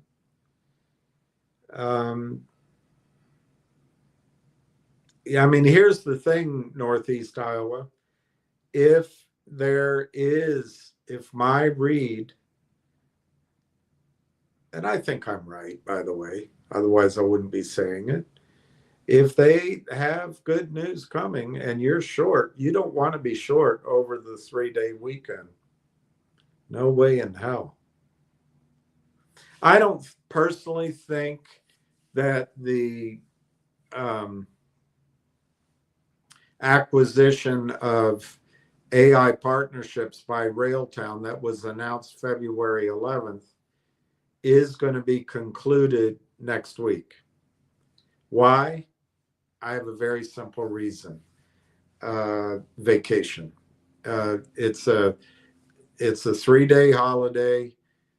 People on Wall Street, people in Canada, people whose signatures are needed, attorneys, they're not going to come back from vacation on Tuesday. They'll probably come back, or they might, but it'll be late Tuesday. They might come in Wednesday midday. I just don't see it happening. I think you got to allow for vacation time and just the inertia of coming back from the summer break. So I think it'll be the following week that you'll see information, but we're only a week away, basically a week and a half away. Let's say it's, I don't know, let's say it's Tuesday of the following week. So we got tomorrow, and that'll be 5 trading days. And we've basically got 7 trading days or so. I mean, I'm making a prediction, which I'm trying to be precise, but it doesn't mean it's right. Precision doesn't make the prediction correct. I'd say within the next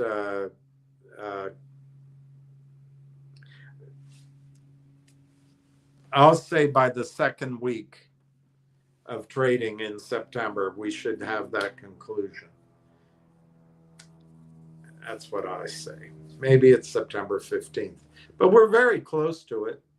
And the thing is, as we get closer and closer to the final announcement, I won't know it, but people will know it.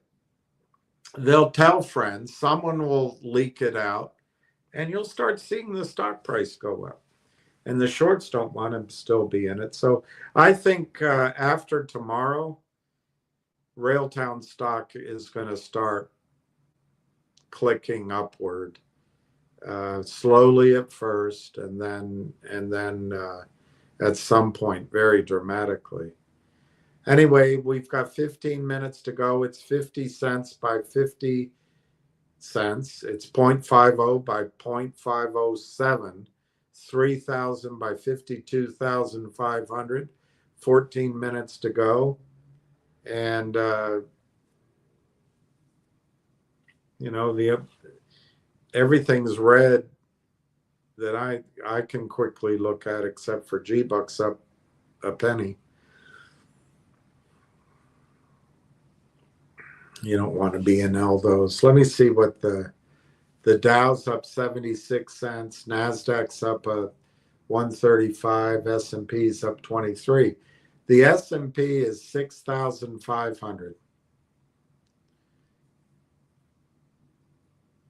Dow is 45,000. NASDAQ is just under 22,000. Railtown's up 2 cents.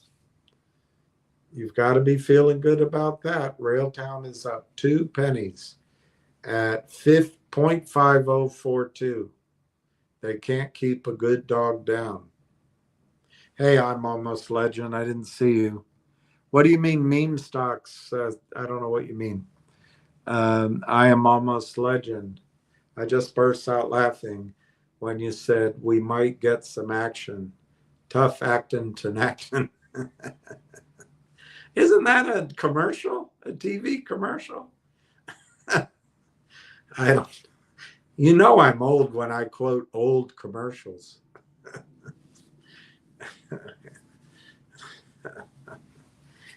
I don't even know what it's for. Headaches? I just remember the jingle. So it's 3,000 by 52,500. No movement. It's 128,000 shares. 20 is the volume. Let me see if there's any. 2,000 shares just went off at 50.42. So we've got 12 minutes to go and nothing to talk about. Nothing to talk about.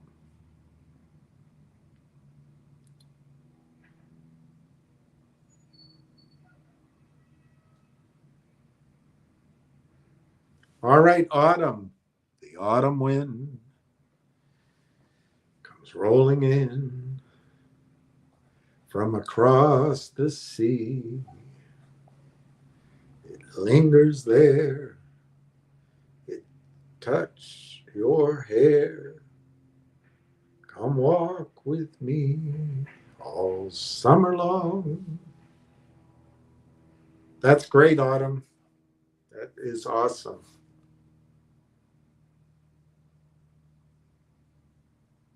The name of the group of stocks I think you were talking about. Oh, maybe meme stocks. I don't know.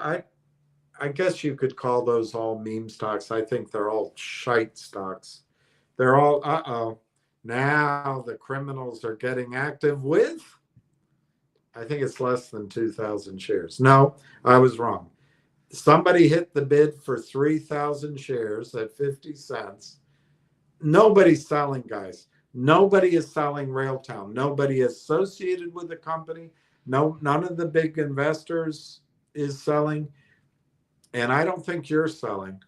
This is all drama to shake you out. And now they've got 52,500 for sale at 50 cents to make you believe there's a big seller. There is no big seller in Railtown of real shares. This is all fake. It's all spoofing. It's all illegal.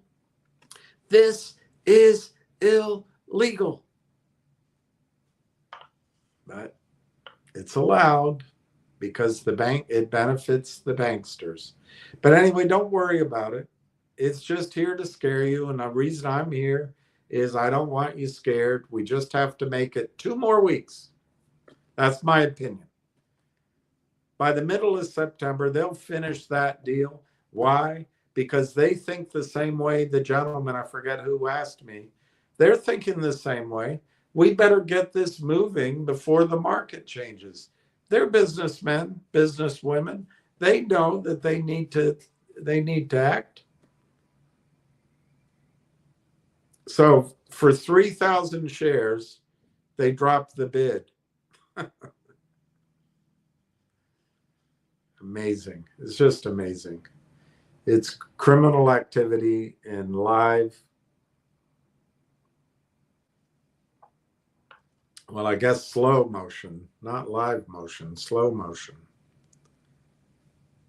And everybody is doing the locomotion. Come on and do it with me.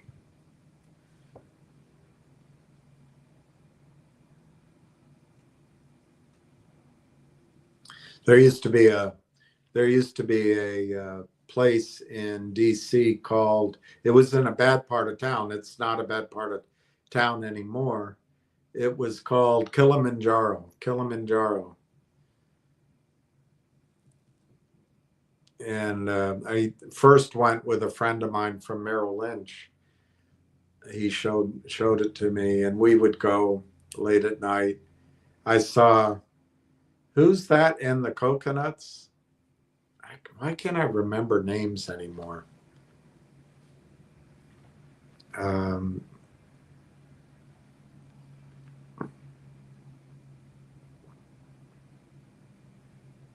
What was his band? Kid Creole. I saw Kid Creole in the coconuts. That was a great show. But as time went by, and there were times when, there's a breakup or I'm alone or whatever. Sometimes I would go to Kilimanjaro by myself. Not too often, but I would go in my little convertible Triumph. It wasn't that safe to park there, but I'd go.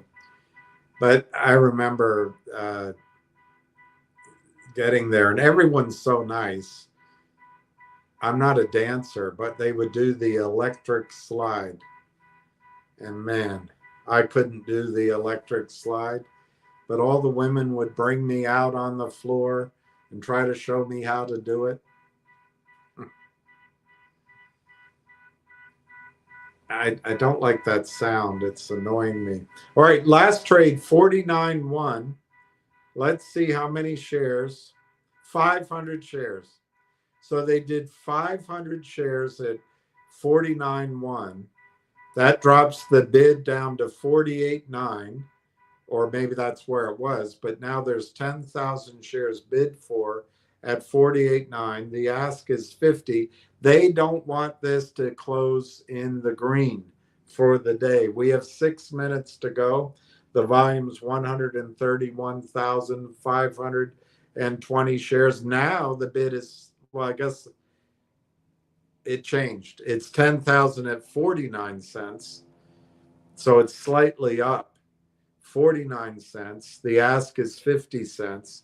We'll see what happens with the balance between people who want to buy the stock and the criminals who are selling shares that don't exist.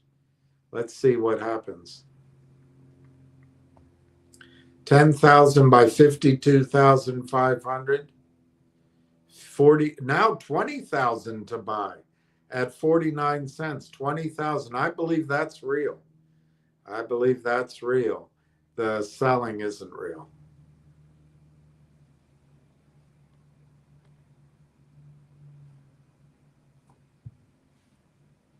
And we've got 5 minutes to go. Bought more just to hear me sing. That's your reward, to hear my version of Summer Wind. uh,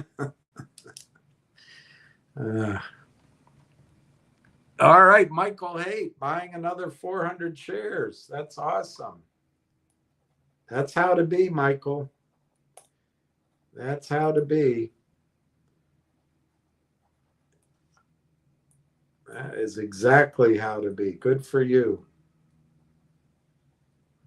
Good for you. We could all, Northeast Iowa, we could all go on vacation for 2 weeks. It's a done deal. Yeah, I do expect Northeast that the stock will start going up. Not tomorrow. I think it'll start going up. Maybe not Tuesday either. But I expect sort of Wednesday/Thursday onward, I think you'll see the stock drifting upward. And I think we'll be out of the doldrums by the end of next week. And the following week, and maybe the next week, I think you're going to see the stock blast through one. I don't even think it'll stop there, because I think you're going to see the finalization of the acquisition by Railtown Technologies of AI Partnerships Corp finalized by the middle of September. It could take longer, but guys, I know you could call me out and say, well, you thought that was going to happen in June. I actually thought it happened in May. You thought it was going to happen in June. You thought it was going to happen in July. You thought it was going to happen in August. But that doesn't mean that each month that goes by that it increases my odds of being wrong. I think the opposite. They are working on it. I'm sure the business terms are essentially agreed. You just got these pesky attorneys to get through. But just because the attorneys are taking their sweet time doesn't mean they're not accomplishing something. They're moving toward a deadline, and they're getting there. They're getting there. I think it'll be September, and I think it'll be as soon as the holidays are over. All right, so the volume just went up a little bit.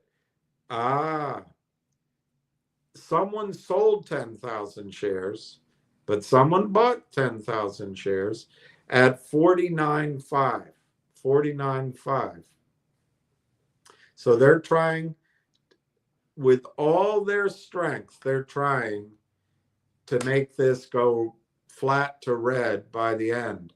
It's 12:58. We got 2 minutes to go. The volume's 141,520 shares. They just took out the bid for 10,000. You've got 18.5 on the bid at 48.7, but it just showed also 5,000 at 48. 18.5 at 48.7. And of course, they have 42.5 on the offer, which, by the way, is down from 52.5 by 10,000. So that's where the selling came from. It's all fake. It's all fake. It's all fake. Yeah, there's 5,000 at 48.7 and also 18.5 at 48.7. Two different orders, I guess. Last trade 49.5, 1 minute to go. The volume is 141.52. So the question is, are they going to punch it? Are they going to punch it at the end downward or upward? And who's the they? Buyers or sellers? We'll see here. All right, the volume just went up a tiny bit. No, it didn't. I'm wrong. I'm wrong. All right, it's 48.7, 16.5. So something happened. It's not reflected. But yeah, they changed the size. All right, it closed at 1 o'clock.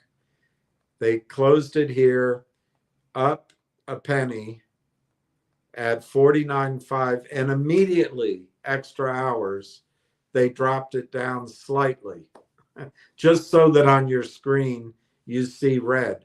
But this stock doesn't trade after hours, so it doesn't matter. The closing price is 49.5, up a penny. It's a good day for the good guys, not such a good day for the bad guys. 48 cents to 53.79, 142,000 shares traded. And we made it through the second to last day of August trading. All we got to do is get through tomorrow, and I think it's going to be much easier sledding.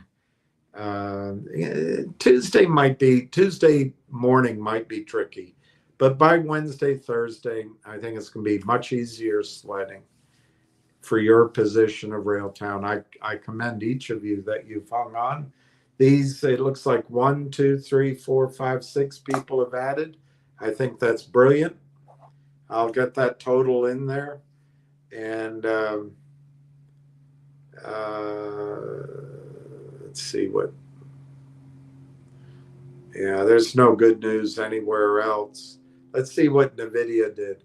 It closed down $1.48 at 180, but it's trying to trade upward right now. The volume was pretty high, I guess, 274 million. I think that's all right.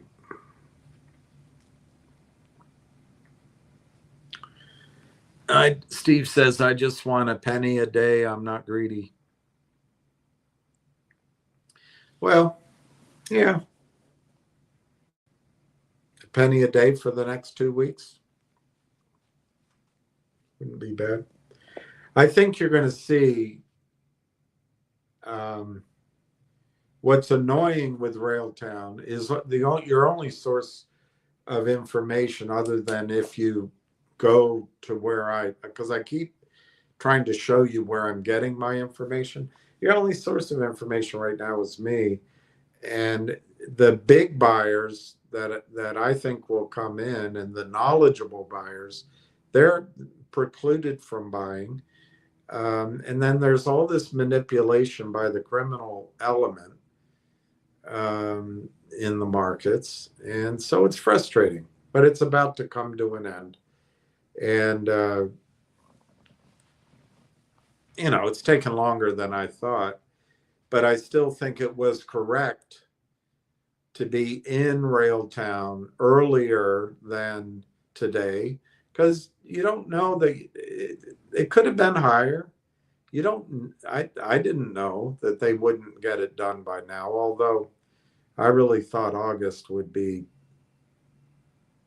disappointing because of vacations. But I think September is going to be it. They can't drag it out much further. I don't know how they've dragged it. Dragged or drug? Dragged? I'll have to look that up. I don't know how they've delayed making announcements this long, because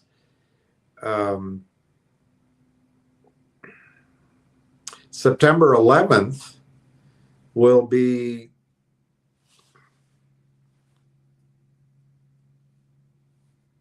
seven months. It's a long time. So in other words, they've taken 2 quarters to get these legal documents done. I just don't think they can take much longer. So, all right, it's 1:04. I'm going to sign off because I've got to get to figuring out where my mother is. It's a new location, and getting out to see her. And I thank you for listening. I hope you stay strong. Give it 2 weeks, and I think the heavy lifting will be done. And then you guys will know more than I do. I wish each of you peace. I hope for peace in the world. And I wish for every child peace and joy. Every child in the world deserves to have happiness before they face being an adult. So anyway, cheers.